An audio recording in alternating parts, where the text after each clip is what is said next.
Bienvenidos, queridos oyentes. De nuevo con ustedes, Juan Manuel Villoria y el que les habla. ¿Qué tal? Estás recuperándote, ¿no? Poco a poco. Bueno, de lo que no estamos del todo recuperados es de un susto que recibimos ayer leyendo las noticias. Realmente esto de las noticias es una fuente de sustos casi permanente, es ¿no? muy desagradable. Yo fíjate que te he sacado el tema antes cuando veníamos en el coche, pero no tenía la verdad que muchas ganas de comentarlo porque es como muy desagradable, ¿no? O sea, que el ser humano puede rebajarse hasta esos límites parece imposible, ¿no? Bueno, primero habrá que contar qué es lo que... ¿De qué se trata? Sí. ¿De qué se trata? ¿No? Es que realmente es una noticia que pone los pelos de punta, es espeluznante, pero curiosamente veremos que tiene una faceta positiva. Se trata de que alguien bajo la apariencia de la ciencia y la ética está defendiendo eliminar a los niños recién nacidos. Es decir, lo que siempre se ha conocido como infanticidio, pues ahora pretenden justificarlo por motivos éticos algunas personas y lo propugnan así en revistas de divulgación. Pero es una revista de divulgación médica, ética. Pero internacional. No es igual. Bueno, esto vamos a ver. Esto es consecuencia de estos dos señores, en concreto Alberto Giubilini y Francesca Minerva, dos italianos. Son discípulos de un señor que ya lo había propugnado en sus escritos. Es un australiano que trabaja en Estados Unidos, una cátedra de bioética, y tiene libros en los que defiende el infanticidio, y no solo el infanticidio, sino la eliminación de muchas personas humanas que, según él, no tienen la condición de personas, ¿no? Pero personas adultas incluso. Sí, da lo mismo. Él define una serie de parámetros para que una persona, un ser humano, pueda ser considerado persona. Sí. Y los que no lo cumplen ya para él no son personas. Han dejado de serlo. No, sí, pueden ser que no lo tengan desde nacimiento o que lo pierdan a lo largo de su vida. Y claro, luego defiende que en ciertos casos estos seres humanos que para él no son personas son eliminables. Es decir, que esto es una cuestión que se veía venir. No puede ser. Habíamos dicho muchísimas veces los defensores de la vida que en cuanto se abriera la barrera de justificar la eliminación de seres humanos por cualquier motivo, pues vendrían todas las demás en tromba. ¿Por qué? Porque si encontramos un motivo para no respetar el derecho a la vida de nuestros semejantes, pues bien, podremos momentáneamente aducir que es solo en esos casos, pero pronto vendrá otro a decir, vale, pero es que en este otro caso también, porque con los mismos argumentos o parecidos yo me invento otra justificación para eliminar seres humanos. Y esto lo que hace es confirmar que no hay posibilidad de defender el derecho a la vida más que considerándolo un derecho que nadie tiene la potestad de violar. Ningún ser humano tiene derecho sobre la vida de sus semejantes. Estamos hablando de seres humanos, en este caso, recién nacidos. Este argumento que han sacado, que, como digo, pues a cualquier persona ha levantado muchísimo revuelo en Internet, curiosamente está sirviendo para revulsivo y de un apoyo para los que nos oponemos al aborto. ¿Por qué? Porque, claro, la gente que se opone a que se elimine un niño recién nacido con 12 horas de vida, intenta justificarlo, intenta decir el por qué es inadmisible que se elimine a ese ser humano, pues esos mismos argumentos se pueden aplicar a ese mismo ser humano 24 horas antes, cuando todavía no había nacido. Esos mismos argumentos de defensa de ese niño se pueden aplicar inmediatamente antes. Es imposible decir, mira, ha habido un cambio en la biología de esta persona, en la condición de persona o no persona, dependiendo de los argumentos que usted quiera aducir. si los aplica 24 horas después del nacimiento, los tiene usted que aplicar 24 horas antes. En cualquier momento puede aplicarse, ¿no? Claro, de ahí que no hay modo de justificar el aborto en ningún momento. Sí. En ningún momento. No hay ningún modo racional de justificar el que una persona se le pueda eliminar siendo un ser humano. ¿Por qué? Porque si ocurre eso, nos encontramos con las consecuencias que tarde o temprano van a llegar. El desprecio, el no aprecio, la no defensa de la vida humana empezó, por cierto, con mentiras para privar del derecho a la vida en ciertos momentos a los no nacidos. Me estoy refiriendo a que se utilizaron mentiras en la primera sentencia que se dictó a favor de esto en Estados Unidos. Se basó en una mentira que luego la que la dijo se ha retractado y ha dicho que era mentira aquello que había sido violada, etcétera. Pero bueno, eso es una anécdota. El caso es que ya se ha extendido la no defensa de la vida humana, el supuesto derecho a matar a los niños, llamado el derecho al aborto, se ha extendido y ahora mismo vemos que ya se avanza esta actitud de no defensa, atacando ya a seres ya nacidos. Esto se ha publicado en una revista, como decíamos, de bioética, en 6 folios. Ese es el espacio que han necesitado estos dos investigadores en la revista Journal of Medical Ethics para defender que matar a un recién nacido no difiere en nada desde el punto de vista moral a practicar un aborto. Su tesis ha despertado la ira en la red. Pero si es que además es cierto, es decir, que esto que defienden ellos lo defiendo yo, es decir, matar a un recién nacido no difiere en nada desde el punto de vista moral a practicar un aborto. Es decir, que si es una salvajada matar a un recién nacido, es una salvajada practicar un aborto. Con lo cual, en cualquier momento del desarrollo de la vida del ser humano, ¿no? Que da lo mismo que sea visible ya o nacido como no nacido. Exacto, es decir, que no hay un cambio en el desarrollo del ser humano en ningún momento, desde que comienza la vida humana en la concepción hasta que muere por muerte natural. No hay ningún momento en el que nadie pueda decir que ese ser vivo no es un ser humano, que es lo que defienden estos señores, de una manera que es lo que con el tiempo va a ser el campo de batalla. Esto es lo que a mí me daba escalofríos, ¿no? Que aunque parece que es imposible, que es una barbaridad, pero no cabe duda de que seguramente con el tiempo, y si esto sigue adelante, se va a ir aumentando las posibilidades de controlar la vida de un ser humano por razones... ahora mismo se aborta por motivos banales. Incluso la semana pasada había salido una noticia que en Inglaterra se estaba denunciando a ginecólogos porque accedían a eliminar seres humanos simplemente porque la mamá de los niños o la mamá y papá del niño no estaban de acuerdo con el sexo que había tocado. Es decir, como es un varón, pues nosotros que queríamos una niña, con lo cual lo eliminamos. Es decir, se ha llegado a frivolizar de tal manera el jugar con la vida humana, el no valorar la vida humana, que ya da lo mismo. Cualquier motivo es bueno.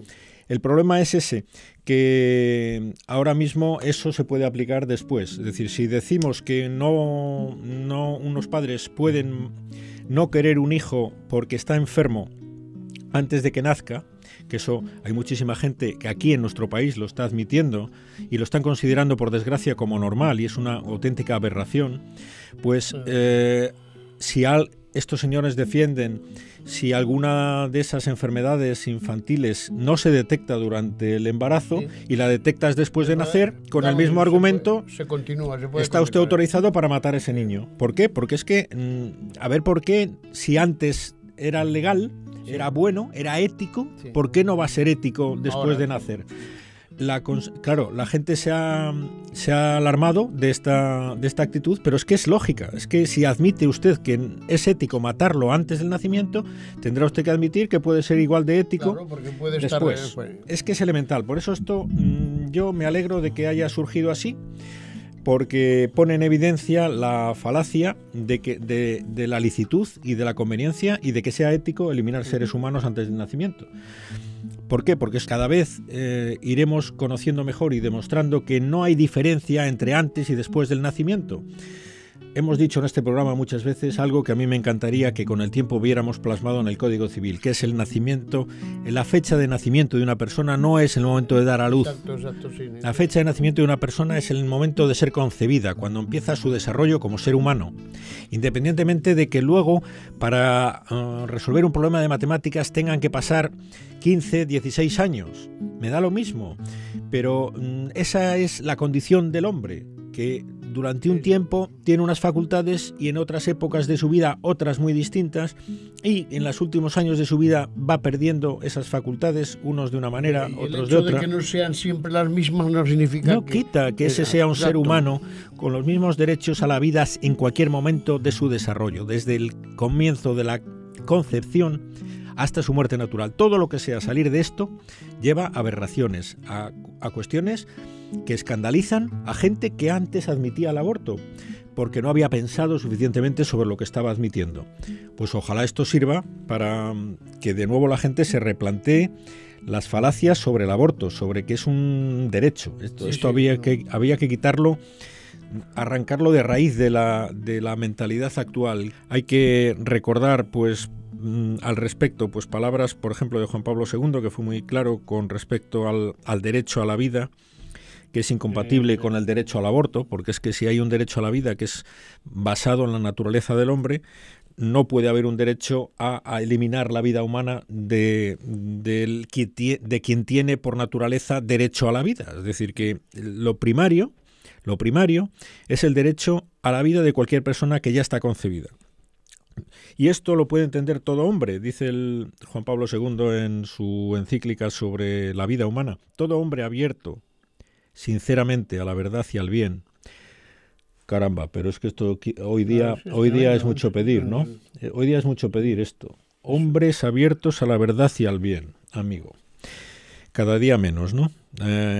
Hay cada día más gente no interesada en buscar la verdad, interesada en sus intereses, y si hace falta traicionar la verdad, traicionar mi conciencia, traicionar lo que haga falta traicionar por dinero, por poder, por prestigio, por quedar bien, se traiciona. Yo creo, no quiero ser propagador de pesimismos, pero esta es la impresión que yo estoy teniendo. Cada día más gente dispuesta a esto y muy poca gente sinceramente abierta a la verdad y al bien.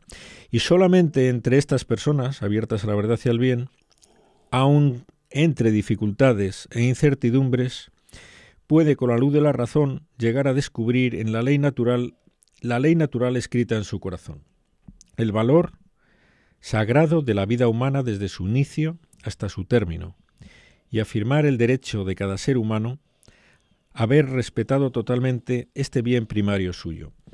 Esto no es una verdad, aunque la diga Juan Pablo II, no es una verdad de la Iglesia, no es una verdad de la religión, es una verdad natural, escrita en el corazón. Todo hombre abierto sinceramente a la verdad y al bien puede conocerla. Sí, esto es una verdad que hay que repetir, porque es que si no... Yo creo que en el fondo, incluso hasta los mayores defensores del aborto, lo son un tanto a escondidas, un tanto temerosos. Falsamente. Yo es que estoy leyendo también un libro, engañan, ¿no? Sí, que habíamos comentado aquí el otro día y que me han mandado esta semana, donde es de una antigua directora de un centro de planificación familiar que participó en muchos abortos. Incluso ella reconoce que abortó en 2 ocasiones de su vida, y explica cómo llegó a convencerse de lo que estaba haciendo no estaba mal, sino que había razones que luego descubre al final que no lo son, que no son tales razones, pero que le ayudaban en aquellos momentos. Pero siempre, incluso antes de eso, participó en muchos abortos, ayudó a muchos médicos en la clínica de la que era directora, pero siempre tenía o no estaba mirando al ecógrafo que le decía lo que estaba ocurriendo, prefería no utilizarlo para no ver lo que estaba pasando. O sea, que hay en el ser humano algo que te dice que no es natural, o sea, por muchas razones que des, ¿no? No cabe la menor duda, es decir, que eso, la conciencia, que eso es la conciencia, la ley natural, la ley divina inscrita en la naturaleza humana, que si la violentamos, y además de una manera tan grave como es eliminando la vida de un ser humano indefenso, niño, en crecimiento, en el vientre de su madre, es decir, que es una de las maneras, una de las maneras más graves de violentar la ley natural y la ley divina, ¿no? Que son las mismas al final, para que nos entendamos, es decir, que lo podemos ver desde el punto de vista de la ley divina como un pecado de los más graves, o desde el punto de vista ético como una violación del bien del hombre, porque daña gravemente la psicología humana, la personalidad de una persona. El eliminar a un niño, el realizar un aborto, le daña gravemente su personalidad. Sí. Y volvemos y enlazamos con el tema de las patologías derivadas de esa actitud. Y lo que tú dices, es imposible que una persona cometa un aborto y no reciba de su interior una llamada de advertencia de que está haciendo una auténtica barbaridad. Sí. Otra cosa es que, claro, sea cada día más difícil escuchar esa voz interior de la gente. Sí, claro, se puede acostumbrar, se va acostumbrando. Sí. Claro, cada día la gente reflexiona menos en privado, en silencio, cada día se acostumbra más a que decidan otros por él lo que es bueno y lo que es malo. Sí. La ley que siempre ha ejercido una labor didáctica sobre la gente que no tiene tiempo o muchas capacidades de reflexionar, siempre se ajustaba lo que era legal a lo que era bueno en general. Y últimamente es al revés. Los perversos legisladores han legislado crímenes como legales, entonces la gente está tremendamente desconcertada porque ahora mismo es legal eliminar a un ser humano cuando es un crimen, es un asesinato, aunque no lo llame así el Código Penal. Siempre la naturaleza humana se rebelará contra esa barbaridad y solamente acallándola violentamente mediante métodos artificiales, el alcohol, las drogas, el mentirnos a nosotros mismos, el no querer pensar, como tú decías, el no mirar para el ecógrafo para no ver que eso es un niño, lo que voy a eliminar. Miles de subterfugios para que la conciencia no hable, porque si hablara... O que tapada, por ejemplo, el dinero también es otra cosa que puede anular el juicio ¿no? Bueno, en este comentario a la famosa revista que sostiene el infanticidio, los firmantes sostienen que matar a un recién nacido después del parto no es una alternativa al aborto. Dicen ellos, realizarlo en las primeras fases del embarazo es la mejor opción para ellos, ¿no? Sin embargo, añaden, si después del nacimiento se detectase alguna enfermedad no identificada durante la gestación, si algo va mal durante el parto, o si alguna circunstancia económica, social o psicológica cambiase y supusiese una carga inaguantable, las personas deberían tener la opción de no verse forzadas a hacerse cargo del niño. Y aunque admiten que la adopción puede ser una alternativa al infanticidio, entre comillas, podría causar un estrés psicológico insoportable. Vamos, esto es de una banalidad, de una superficialidad que es vergonzoso que se publique en una revista con pretensiones científicas, en primer lugar. Y después, aunque se publique así, aunque esté defendido... A mí lo que me ha impresionado es que haya tenido tanto eco por salido en Inglaterra, ¿no? Sí, pero que haya llegado, pues como está hoy en España, por ejemplo, pues varios periódicos son los que se hacen eco de esto, ¿no? Pero no en todos en una postura negativa o censurando esto, sino que a veces es intentando justificar el suceso, ¿no? La noticia. Bueno, claro, es decir, que ahora mismo hay muchos medios de comunicación dispuestos a justificar eliminar seres humanos cuando no interesa su vida. ahí está la pretendida ley de muerte digna, que no es más que un intento de eliminar a personas cuyas condiciones no le compensan económicamente a una sociedad basada solo en la economía, o no le compensa a una sociedad que busca como primer bien la comodidad, el que no haya problemas, el que nada me interfiera con mis planes de vacaciones. Y claro, el cuidar a los enfermos es costoso desde el punto de vista económico, desde el punto de vista del trabajo y desde el punto de vista del esfuerzo. Y eso en una sociedad que tiende a buscar como único fin el desarrollo económico, la comodidad y el egoísmo puro y duro, pues esto se admite, se legisla, y ahí siempre habrá iba a decir bastardos que violenten su propia conciencia para llegar a votar en un parlamento a favor de esto, porque le interese.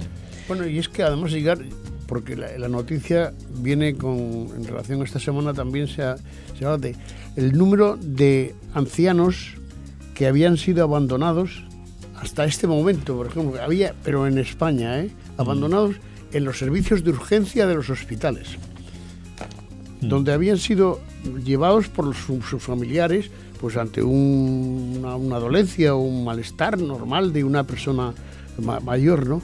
Y que habían desaparecido todos los familiares y que era la policía la que estaba buscándolos para decirles, oiga, que han dejado ustedes a su padre, pero además conscientes de que lo habían abandonado con la idea de no volver a recuperarle, o sea, no de ir a buscarle.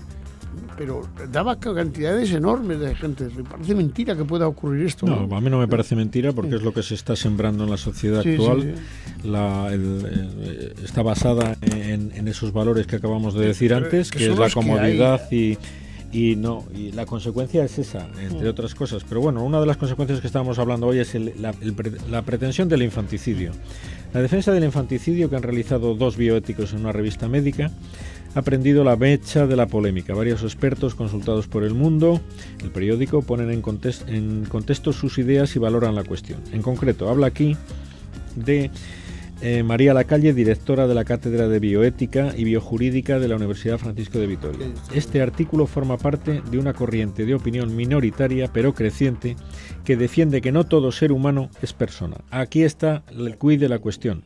Aquí es el argumento en el que estos señores se basan para decir que una persona puede ser eliminada, puede ser matada, en el fondo. Lo que ellos no consideran una persona. Esto, claro, cada cual ha dicho en su momento quién era una persona o no. Hitler decía que el que no era de raza aria ya no era una persona, era ya una subespecie que asimilaban a los roedores, ¿no?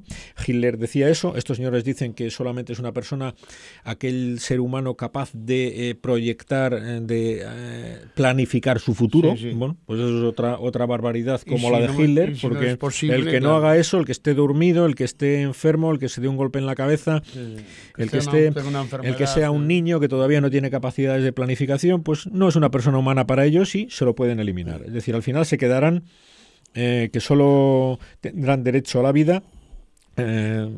Los poderosos dirán las condiciones para ser humano, pues ser de nuestro club, y en nuestro club pues entran los que nosotros decimos. Eso es el final de la ley de la selva, que es la que intentan que sustituya a la ética natural y a la ética religiosa, que es la que una y otra vez invocamos como la única esperanza de que el hombre deje de hacer el bestia en todos los ámbitos y deje de eliminar a seres humanos, pues cada vez por motivos más banales y más ridículos, como son estos. Es que no, yo esperaba una niña y resulta que es un niño, ¿no? Con lo cual elimínemelo. Sí. Bueno, como tantas barbaridades, ¿no? Y parece que se acaba el tiempo. Exacto. Sí. Un nuevo toque de atención a la gente de las consecuencias que puede tener el no tomarnos en serio la naturaleza humana. Y esto sí que es un problema, un problema de la crisis, ¿no? Y no la económica. Esto es una crisis de valores tan tremendo que puede llegar al ser humano a perder hasta su propia naturaleza, ¿no? Es una cosa curiosísima. Pero bueno, hay gente que dice que hasta la crisis económica es consecuencia de la pérdida de valores éticos, porque el hombre ha perdido el norte. Bien, hay que volver a recordar cuál es el norte y, como siempre, decirle a la gente que la forma más rápida, más directa de encontrarnos con la verdad, pues como nosotros no somos expertos en ética, la mayor parte de nuestros oyentes no tienen grandes posibilidades de estudio sobre la naturaleza del hombre, pues acercarse a la doctrina de la Iglesia, al catecismo de toda la vida, que tanta luz ha arrojado a todas las personas, a todas, desde el primer momento, sobre lo que el hombre, para lo que el hombre es, lo que es bueno para el hombre y lo que es malo. Y luego pues los que tienen la obligación y la posibilidad de desarrollarlo y de conocerlo y de estudiarlo, que lo hagan. Pero la mayor parte de la gente que no tiene esa opción lo tiene fácil, escuchando, estudiando y leyendo el catecismo, que recuerda la ética natural del hombre y lo que es bueno y lo que es malo para él. Y con estas palabras volvemos a poner fin al programa, agradeciendo a todos su atención y despidiéndonos hasta el siguiente. Adiós.